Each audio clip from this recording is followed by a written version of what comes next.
नांदेडच्या कृषी उत्पन्न बाजार समितीत राडा झालाय।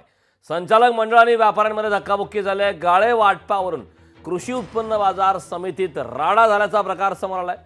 त्याचे दृश्य आपण लोकशाही मराठीवरती पाहतोय। नांदेडच्या कृषी उत्पन्न बाजार समितीत राडा झालेला आहे।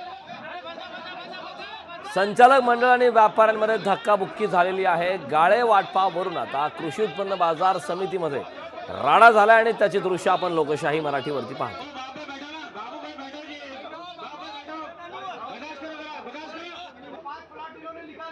संचालक मंडळ आणि व्यापाऱ्यांमध्ये धक्काबुक्की झालेली आहे। नांदेडमधून बातमी येते आहे। नांदेडच्या कृषी उत्पन्न बाजार समितीत राडा झालेला आहे। संचालक मंडळ आणि व्यापाऱ्यांमध्ये हा राडा झाला आहे। त्या दोन्ही गटामध्ये धक्काबुक्की झाली आहे। गाळे वाटपावरून कृषी उत्पन्न बाजार समितीमध्ये हा राडा झाला।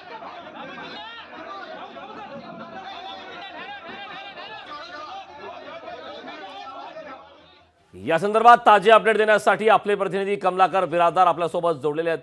कमलाकर, नांदेडच्या कृषी उत्पन्न बाजार समितीत राडा झाला। विशेष म्हणजे गाळे वाटपावरून कृषी उत्पन्न बाजार समितीमध्ये हा राडा झाल्याची माहिती मिळते। काय या वादाचं नेमकं कारण?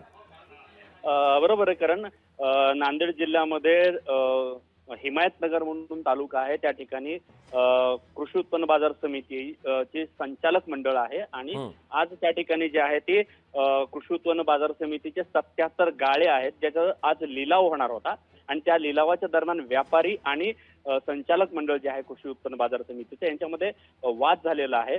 सुरुवातीला हा शाब्दिक चकमकीमध्ये जो हा वाद सुरू झाला होता गाळे वाटपावरनं, की कोणाला द्यायचं आणि कोणाला नाही द्यायचं, यांनाच का द्यायचं, असे शाब्दिक चकमक सुरू झाली आणि त्यानंतर जे आहे व्यापारी आक्रमक झाले, संचालक मंडळही तितकेच आक्रमक झाले आणि दोघांमध्ये जी बाचाबाजी सुरू झाली त्यानंतर ही बाचाबाजी जी आहे धक्काबुक्कीपर्यंत पोहोचलेली आहे।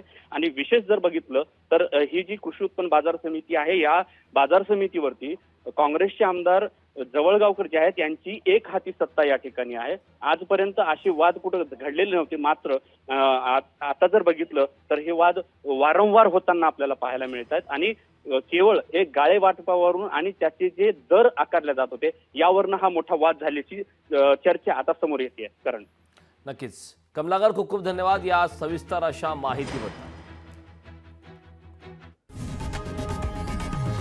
लोकशाही मराठी ऐका, पहा, जागरूक रहा।